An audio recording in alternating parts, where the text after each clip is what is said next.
Rapist की कहानी, जिसे जज के सामने 400 महिलाओं ने उससे के प्राइवेट पार्ट काट कर मौत के घाट उतार कर न्याय कर दिया। हाँ, यह कहानी उस सीरियल रेपिस्ट की है जिसने सैकड़ों औरतों की जिंदगी को नर्क बनाया।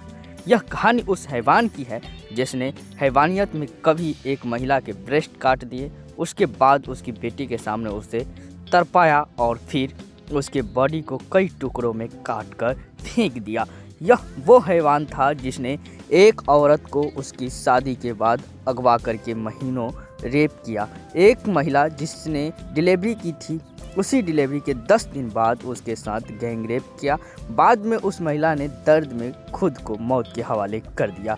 एक आदमी को इसने नंगा करके सिगरेट से जलाया, किसी को तेजाब की धमकी दी, किसी की इज्जत सड़कों पर नीलाम की। यह बर्बरता सिर्फ अपराध नहीं थी, यह आतंक था, डर का साम्राज्य था। वो दहशत थी जिसे नागपुर के कस्तूरबा नगर की हर गली, हर घर, हर सांस को बंदी बना रखा था। लेकिन आखिरकार, जैसा कहते हैं कि बुरे काम का बुरा नतीजा, अंत में 400 औरतों ने अदालत में उसे घेर कर ऐसा सबक सिखाया कि कानून भी कुछ पल के लिए खामोश हो गया। महिलाओं ने इसे प्राइवेट पार्ट को काटकर अलग कर दिया, चेहरे पर लाल मिर्च फेंक दी, चाकुओं से वार कर दिया। और यह किसी फिल्म का नहीं, साल 2004 का सच है। वो सच जो किसी कोर्ट के आदेश से नहीं, बल्कि उस पीड़ा से निकला जो सालों तक दबी रही और जिस दिन फूटी एक इंसान नहीं बल्कि पूरे शहर की बदनामी बन गई। राक्षस का अर्थ गई इस कहानी की शुरुआत करें उससे पहले हमारी आपसे गुजारिश है कि हमारे व्हाट्सएप चैनल को ज़रूर सब्सक्राइब कीजिएगा ताकि यह वीडियो आप तक रोज़ पहुंच सके। लिंक हमने डिस्क्रिप्शन में कमेंट सेक्शन में दे रखा है। अब कहानी शुरू करते हैं। यह कहानी शुरू होती है कस्तूरबा नगर के उस इलाके से जिसे कभी गरीब बस्ती कहा जाता था। बाद में एक पहचान मिली, अक्कू यादव का इलाका।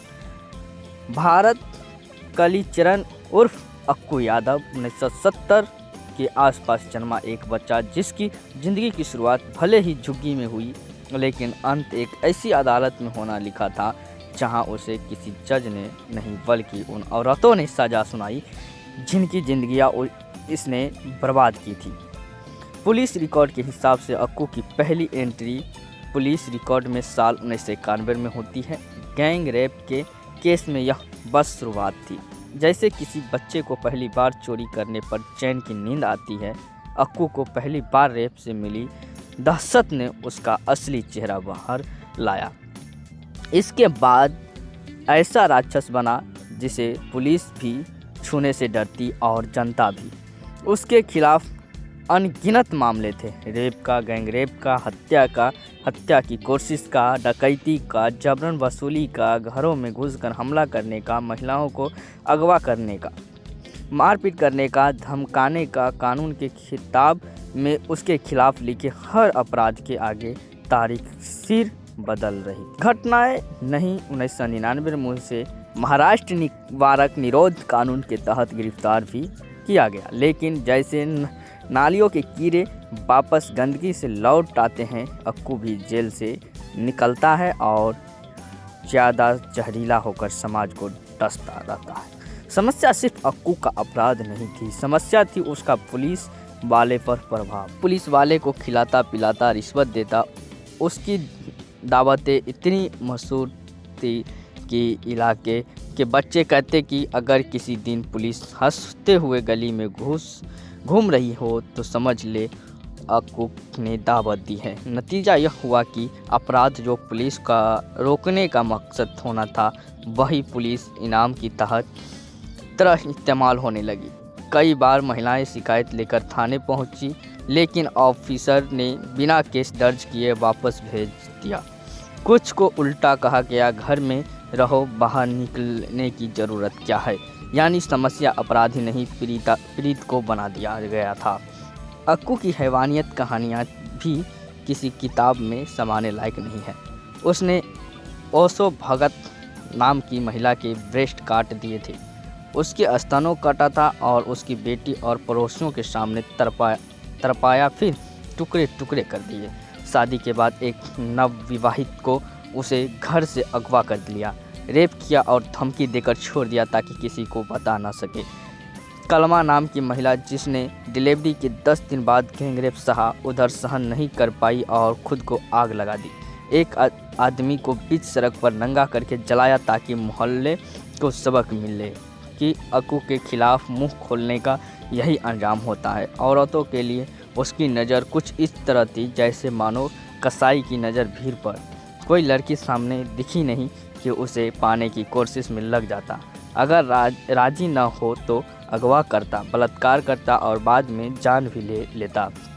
पूरे इलाके में महिलाओं की हालत ऐसी थी कि सूरज ढलने के बाद कोई लड़की बाहर निकलने की हिम्मत नहीं कर पाती। घरों के दरवाजे बंद, खिड़कियाँ बंद और डर के मारे उम्मीद भी बंद। उम्मीद नाम की चीज़ उस बस्ती में बची नहीं थी। फिर आया साल 2004 का अगस्त महीना, वो महीना जिसने पूरे शहर की दिशा दशा बदल दी। इस बार उसकी नज़र पड़ी 25 साल की उषा नारायण पर। वो अपने परिवार के साथ एक साधारण ज़िंदगी जी रही थी, लेकिन अक्कू के लिए शिकार बन गई। उसने उससे पैसे मांगे, धमकी दी और जब उषा पीछे नहीं हटी तो घर पर हमला कर दिया। यही वो रात थी जब उषा ने अपने भीतर के डर को तोड़ा और हिम्मत की लौ जलाई। पुलिस में शिकायत की थी, जो पहले किसी में हिम्मत नहीं थी। अक्कू को यह बात नागवार गुजरी और पुलिस की शिकायत के बाद 40 गुंडे को साथ उषा के घर पहुंचा, तेजाब से चेहरा जला देने की धमकी दी। उषा ने देखा पुलिस खामोश है, कोई मदद नहीं करेगा। फिर उसने सबसे बहादुर काम किया। किचन में गई, गैस सिलेंडर का नब खोला, हाथ में माचिस लेकर आई और कहा, एक कदम और बढ़ाया तो खुद को जला दूंगी और साथ में तुम सबको। यह पहली बार था जब किसी महिला की आंखों में डर नहीं, सिर्फ गुस्सा था। उसकी चीख, उसकी हिम्मत ने आसपास की महिलाओं को झकझोर दिया। वो बाहर निकली, एक दूसरे को देखा और पहली बार ऐसा लगा कि इस इलाके में औरत में अब एक हिम्मत आ गई है।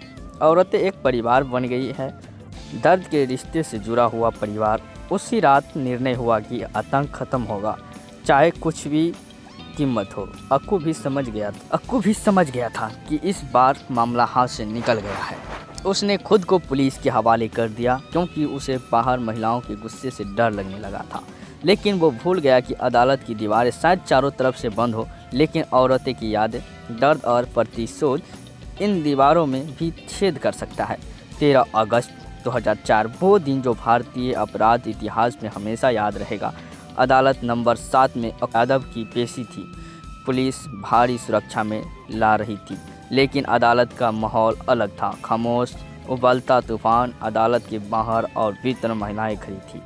कुछ अपनी बेटियां को खो चुकी थी, कुछ बहन, कुछ माँ, कुछ इज्जत, लेकिन आज हाथ खाली नहीं थे। उनके दिलों में एक आग थी, न्याय की। जैसे ही अक्कू दाखिल हुआ, किसी ने चुप्पी तोड़ी। पहली आवाज़, पहली चीख और फिर औरतें टूट पड़ी।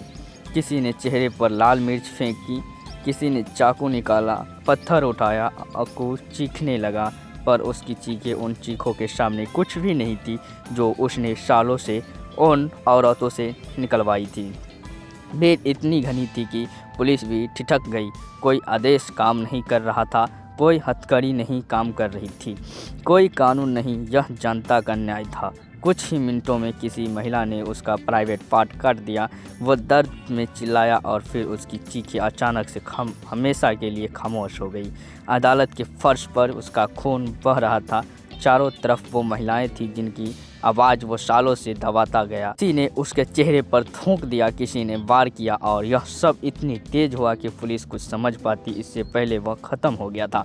जब पुलिस ने भीड़ को हटाने की कोशिश की तो वो दृश्य और ज़्यादा खतरनाक था। सैकड़ों महिलाएं जज के सामने खड़ी थी और कही, हम सब ने मिलकर मारा है, गिरफ्तार कर लो हमें। इतिहास का पहला मौका था जब अपराधी मरा नहीं, बल्कि उसकी मौत को सामूहिक बयान की तरह दर्ज किया गया। कुछ महिलाओं को गिरफ्तार भी किया गया, लेकिन कुछ ही समय बाद अदालत ने बरी कर दिया, क्योंकि यह मामला अपराध नहीं प्रतिशोध का था उनका, जिससे समाज को खुद लेना पड़ा। क्योंकि असफल था। आकू की मौत सिर्फ एक व्यक्ति की मौत नहीं थी, यह उन सैकड़ों महिलाओं की मुक्ति थी। वो क्षण था जब डरा मरा साहस पैदा हुआ था और न्याय ने अदालत की कुर्सी से उतरकर जनता के हाथों में आकर लिया।